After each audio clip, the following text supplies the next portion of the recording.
Bien llegados una vez más a su programa Sin Fronteras, espacio de diálogo y reflexión, donde las voces de quienes han vivido experiencias que los llevaron hoy por hoy a estar privados de la libertad, nos dan un enfoque, analizando sus vivencias para la prevención del delito. ¿Quién les habla? Fermín Antonio Londoño Montaño. El día de hoy tenemos como invitado al señor Luis Fernando Bello Cristancho, ex Autodefensa Unida de Colombia. Señor Luis Fernando, muy buen día. Muy buenos días, Dios me le bendiga a todos, a cada uno de los que escuchan esta audiencia que se realiza el día de hoy. Muchas bendiciones. Cuéntenos un poco de su vida, señor Luis. ¿Cómo era su existencia antes de llegar a este lugar? ¿Cómo llegó a delinquir? ¿Cómo era mi existencia? Mi existencia yo creo que comenzó siendo un campesino normal, un ciudadano colombiano común y corriente, dedicado al cultivo, a la ganadería, pues por parte de mi familia, sistemas de agricultura. ¿Cómo llegué a este sistema? Primordialmente, pues ingresé a las autodefensas muy joven, más por parte de un hermano, de familia, pronto dejándose uno llevar por ciertas avaricias que en ese momento en la juventud uno tiene, de deslumbrarse con ciertas cosas. De ahí en adelante muchas cosas han cambiado en mi vida desde que ingresé a un grupo armado. Eso fue cuando tenía prácticamente 15 años. Comencé a ingresar a las autodefensas. Fue una vida trascendiente de digamos que de errores y dificultades, porque en sí militar en un grupo armado no queda sino únicamente problemas. Entiendo, señor Luis. En ese orden de ideas, cuéntenos cómo fue ese momento de usted llegar a ese grupo al margen de la ley, de llegar a ser parte de esas estructuras. ¿Cómo fue su experiencia? ¿Qué sintió? ¿Qué vivió al principio? Cuéntenos cómo fue esa transición de ser campesino, de portar un asadón, de portar elementos de trabajo, su peinilla, botas de caucho, allá empuñar un fusil y estar en armas. Es una trascendencia, digamos que muy compleja para la vida pues de uno como campesino, como lo dice mi estimado periodista, a llegar a empuñar un arma, dejar las herramientas cotidianas del campo por un arma, es una trascendencia complicada. Pues ingresé a las autodefensas en el año 2002, finales de 2001 para comenzar 2002, más por medio de un hermano pues que militan en la organización. De ahí en adelante fue una vida, digamos que trascendente, porque hay muchas cosas, sobre todo en la parte ya de llegar a aportar un arma, a cometer un delito en contra de una sociedad, es complejo. Más sin embargo, sé que se luchaba por un ideal y un principios que habían en su momento en la organización. Mi militancia siempre duró desde el año 2002 pues hasta el 2007, donde pues acontecieron algunos hechos, entre esos homicidios, algunos crímenes que se cometieron dentro de la organización, los cuales marcan la vida de uno, más cuando hay que quitarle la vida pues a un ser humano. Es algo que trasciende en una forma espiritual y una forma de vivencia natural, y aún le trasciende a la familia de uno, porque son experiencias de la vida que marcan la vida y marcan la vida de la familia. Pues la familia lo cría a uno con unos principios, con unos valores. Para uno ya quitarle la vida a otro ser humano realmente es una trascendencia que le da la vida a uno sumamente complicada. Hablando de esa parte ya del homicidio, de quitarle la vida a una persona, Luis, ¿Cómo fue esa experiencia? ¿Qué sintió? Me gustaría que nos compartiera esa parte, su primer homicidio. ¿Qué sintió cuando realizó este acto? Frente a la pregunta que me hace, estimado periodista, es una sensación que digamos que es un poco difícil de describir, y de pronto entendemos las personas que hemos hecho estos actos lo que se siente, pero en una cotidianidad es algo que te marca la vida para siempre. Después de que le quitas la vida a un ser humano, nunca vas a volver a ser la misma persona, el mismo ser humano. Desde un estado de conciencia, desde un estado espiritual y desde un estado social. Si se mira, es un problema que afecta realmente la vida de uno. ¿Por qué? Porque toda la vida va a tener que vivir con ese recuerdo. Quiera pasar los años y así cambie totalmente su vida, un sistema de relación, es algo que está en su pensamiento y en su mente todos los días. Y más cuando es la primera persona que usted ejecuta una acción contra ese ser humano, es complejo, es algo que nunca se va a borrar, es algo que a veces le trastorna la vida a la persona. No es fácil afrontar una noche, llegar, usted quitar la vida a una persona y decir que ese recuerdo no se borra, siempre va a permanecer ahí y afecta mucho la vida del ser humano en ese sentido. En ese orden de ideas, quiero preguntar lo siguiente. ¿Recuerda usted de pronto un acto o algo que tenga muy presente, de lo cual se arrepienta? Hombre, pues yo diría que actos, pues yo creo que todo uno tiene que arrepentirse, porque obviamente las cosas que se hicieron pues no fueron buenas. Y actos que yo recuerdo, digamos que varios, pero así que tenga presente, yo creo que como el último acto que hubo, que hubieron personas que no tenían como nada que ver en los asuntos, pero por intermedio del conflicto, pues resultaron también como fallecieron en ese enfrentamiento.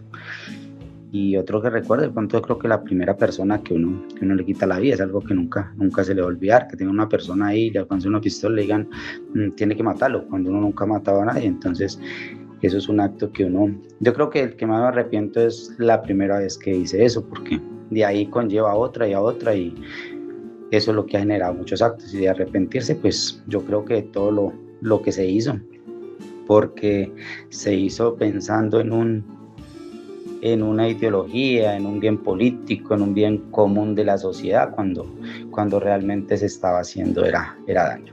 Bueno, Luis, ya que tocamos el tema de los homicidios, lo de los homicidios y ese tema, ¿ya era para usted normal quitarle la vida a una persona? O sea, ¿ya era cotidiano? ¿Ya usted asimiló ese comportamiento, podemos decir entre comillas, como normal? Hombre, pues ante esa pregunta, ¿qué le digo? Eso se vuelve un trabajo, se vuelve una rutina, algo ya normal y cotidiano de la vida pues de uno. Es complejo el tema, pero sí, digamos que ya para mí era normal, era un trabajo, una obligación que tenía que cumplir dentro de las funciones que tenía pues dentro de la organización, o eso que le decían a uno que tocaba mandar matar a fulano, pues ya era un evento como natural del día a día que se vive en una organización. Ya en el momento de su captura o quedar privado de la libertad, cuéntenos cómo lo vivió, cómo se sintió ese momento. Ese momento, digamos que ese momento es como se juntan muchas cosas en la vida del ser humano cuando pasan eventos como esos, porque se da cuenta la afectación de la familia, psicológica, moralmente, uno mismo se siente mal ya verse usted encerrado en un calabozo con unas esposas puestas, sentirse sometido a un régimen. Es algo triste. Se ve de pronto el momento de la degradación del ser humano, como se vive lo cotidianamente dentro de una prisión, siempre sometido a reglas, a cosas, a veces a menosprecios, pero ese momento fue duro, porque es la primera vez que usted está en un totalmente estado de indefensión, sometido a muchas cosas. Es ver cómo se somete la familia a un escarnio público, que toda la región es conocida, todo el mundo habla de la familia de uno, más de la familia que ni siquiera de uno. Entonces es muy duro, es duro ver la familia en ese estado, y en lo personal los padres de uno son los más afectados en esas circunstancias, y eso destruye mucho la moral de uno cuando uno queda privado de la libertad. Luis Fernando, me comentaba usted con anterioridad que fue condenado a 41 años y que tiene más procesos, de los cuales ya lleva 18 años privado de la libertad. En el transcurso de este tiempo, ¿qué puede decir que ha aprendido de la cárcel? ¿Qué nos puede comentar sobre su experiencia carcelaria? Hombre, pues sobre mi experiencia carcelaria en estos 18 años y 9 meses ya que llevo privado de mi libertad, ¿qué le puedo comentar? Es un lugar donde usted aprende muchas cosas, sean buenas o sean malas, según sea su manera de actuar y de pensar. Pero en mi experiencia propia he aprendido muchas cosas buenas, a valorar la familia, a valorar los espacios, lo que se tiene, a encontrarse de pronto con uno mismo, con los errores que uno cometió en un pasado. Pero es un espacio también que lo vuelve a uno como, digamos, carne de presidio todo el tiempo, porque al llevar 18 años, son 18 años de mi vida que no sé qué es tener de pronto un hogar, una familia, compartir en esos momentos de la vida con la familia. Son cosas que le quita este lugar a uno, pero que aún así hay que afrontarlos, y este lugar sacar lo bueno, porque aquí si se viene por un error, pero no podemos seguir bajo el mismo error en la cárcel. La cárcel se hizo de pronto para cambiar. Aquí hay mucha gente buena que puede cambiarle la vida a uno para bien, siempre y cuando usted lo permita y permita que esas personas le enseñen lo bueno a uno. Eso he aprendido de la cárcel, y he aprendido pues diferentes situaciones, cosas que he sobrevivido en los traslados, en diferentes épocas que me ha tocado vivir en la cárcel, y puedo decir que independiente de todo he tenido una vida tranquila en el sistema penitenciario. Pues siempre trato de aprender lo bueno de las personas, más no lo malo. Teniendo en cuenta que usted hizo parte de las Autodefensas Unidas de Colombia, que vivió el conflicto armado en el país en su momento, ¿qué opina usted sobre la justicia en Colombia? ¿Qué opino sobre la justicia en Colombia? Digamos que es una justicia no equitativa digamos en lo general, para todo el pueblo colombiano. ¿Por qué razón? Siempre llegan gobiernos, cambian normas, leyes, diferencias de poderes entre entidades que no tienen la capacidad, de solucionar un tema jurídico. Hay personas que llevan muchos tiempos privadas de la libertad, aún así siguen sindicados, condenados por unas cosas, pero no tienen una claridad de llevar una justicia totalmente direccionada a solucionar un problema social. Luis Fernando, las víctimas del conflicto.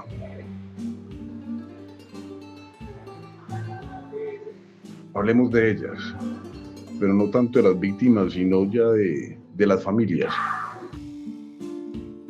¿Qué le diría usted a las familias? ¿Qué le diría usted a un familiar si lo tuviera de frente? Cuéntenos qué expresión. ¿Qué les diría?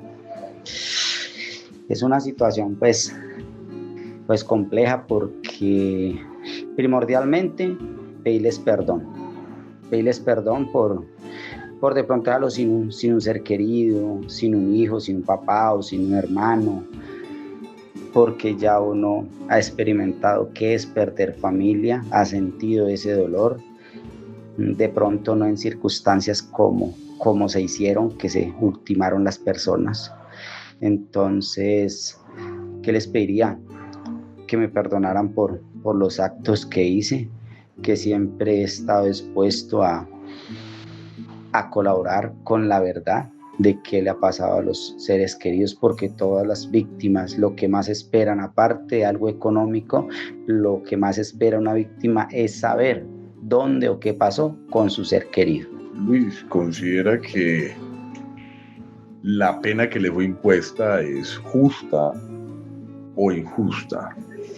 A ver, yo consideraría que justa, porque sí, todos tenemos que pagar, ser consciente con lo que se hizo y de una u otra manera dar la cara y responder por los hechos. Pero sí diría que es una pena excesivamente alta, porque ya 18 años en una cárcel, ya prácticamente 19 años, es mucho tiempo donde ya la persona comienza a sufrir los efectos de una cárcel, y ya también así se me está privando muchos derechos de estar uno con la familia, de realmente tener una resocialización. Entonces sí consideraría que es una pena alta. Justa estar en una cárcel, pagar lo que uno hace, pero alta ya porque el tiempo ha transcurrido mucho tiempo. ¿Cree usted en las segundas oportunidades? ¿Cree usted que una persona sí puede cambiar de orientación, de cambio de vida? O sea, de poder tener una segunda oportunidad y servirle a la sociedad. Hombre, yo creo y estoy convencido de que las segundas oportunidades siempre tienen que existir en la vida. No importa para quién sean o cómo sean, pero las oportunidades y las segundas oportunidades siempre se tienen que dar en una sociedad. En todo ámbito social, sí creo que hay una segunda oportunidad. ¿Que las personas cambian? Sí. En lo personal, lo puedo decir por mi manera de actuar y ser, puedo decir que sí he cambiado y que este lugar me ha cambiado. Con su experiencia de vida, ¿qué le diría usted de pronto a esos jóvenes que de pronto han tomado la decisión o piensan tomar la decisión de llevar una vida similar a la que usted llevó, haciendo parte de algún grupo al margen de la ley, sea guerrilla, sea banda criminal, sea paramilitarismo? ¿Qué consejo le daría a usted a esos jóvenes, los que mira de frente? ¿Qué nos puede decir? Hombre, frente a ese tema, ¿qué le puedo decir? El mejor consejo que le puedo dar a los jóvenes hoy en día, que es la peor decisión que se toma en la vida. La peor decisión porque se va a alejar de su familia, les va a causar dolor, sufrimiento, y tarde que temprano o termina en una cárcel o termina muerto o en algunas circunstancias hasta peores en las que son esas dos. El mejor consejo es que no lo hagan, que se dediquen a a cosas bien, a estudiar. Hay muchas cosas por hacer y todo en la vida se puede hacer siempre y cuando se tenga la voluntad para hacerlo. Pero ingresar a un grupo armado, una banda criminal, no es una opción. No es una opción para un ser humano ni para la familia de esa persona que está en esas condiciones. Es cierto, lo que usted manifiesta es que lo tenemos como ejemplo de vida. La juventud, actualmente los muchachos se dejan llevar o impresionar por el factor económico, por la moda. A sabiendas de esto, puede ser más específico. ¿Y qué le diría usted a un familiar que vaya a tomar su mismo camino? Hombre, que no lo haga, que las situaciones siempre se resuelven de alguna manera. Hoy en día la gran mayoría de juventud se deja, como lo manifestó, de pronto impresionar por las cosas, por el dinero, por los afanes sociales que existen hoy en día de crear o de tener algo. Las cosas se pueden tener sin necesidad de hacerle daño a nadie. Y mi mejor consejo es que no lo hagan, que no lo vayan a hacer porque van a afectarse en ellos mismos y a su núcleo familiar. Luis Fernando, ¿cree que el perdón de la sociedad y de las víctimas es posible? Sí, yo diría que el perdón de una sociedad y de las víctimas es posible. Y un ejemplo hemos tenido claro con los grupos de izquierda que se han sometido a la justicia, que hoy en día son congresistas, senadores, representantes a la Cámara. Se puede decir que ha existido un perdón social y un perdón de las víctimas. Si no, pues nadie tuviera una segunda oportunidad, y para haber una segunda oportunidad tiene que haber un perdón. Eso hace recapacitar a la persona y enderezar todo lo malo que se haya hecho. Eso son dos partes que siempre tienen que estar de acuerdo, y usted no puede ir toda la vida guardándole rencor a todo mundo, porque es algo que destruye también. Así como destruye a la otra persona, también se destruye uno mismo. Esa sociedad juzga, esa sociedad lo puede poner entredicho. ¿Qué le dice usted a esa parte de la sociedad que juzga, que no da oportunidad?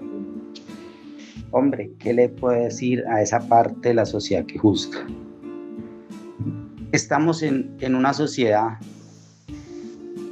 donde las puertas de la cárcel siempre están abiertas para mí, para mi familia, para su familia, para la de ellos, para todos. Nadie está exento de cometer un error. Y la sociedad que no perdona nunca puede decir que nunca va a llegar a una cárcel, que nunca va a cometer un error, un accidente.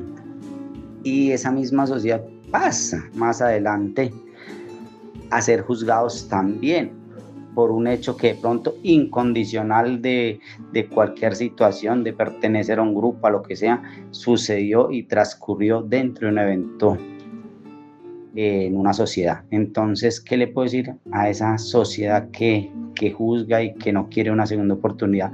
Que hay que tener en cuenta que mientras estemos vivos, todo en la vida es posible.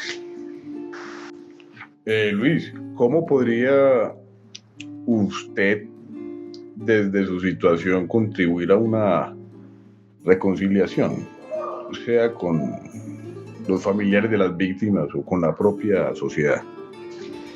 Digamos que una reconciliación desde mi situación sería como aclarar los hechos, diciendo la verdad a las víctimas, reparando en un sentido, digámoslo, moral, que esa persona sepa dónde está el ser que ella ama y que ella ha estado buscando, porque otras situaciones realmente se puede decir que lo más lógico desde mi situación es colaborar con la verdad, esclareciendo los hechos. Esa historia del señor Luis Fernando nos muestra cómo una persona siendo campesina termina en un grupo al margen de la ley. Como nos comentó anteriormente, en este caso hizo parte de las AUC, Autodefensas Unidas de Colombia. Hay algo para resaltar, que en él incluyó un familiar, un hermano, que ya hacía parte de esa organización o grupo armado. Es muy importante el ejemplo que demos a nuestros seres más cercanos, porque en casos específicos influyen de cierta forma, pueden influir de cierta forma, desde la percepción de que se vuelva algo habitual, el observar la actitud de la persona que de una u otra forma hace parte de algún accionar delictivo o delictuoso. Y esto no implica solo en el ámbito delictivo, sino en todos los aspectos de vida.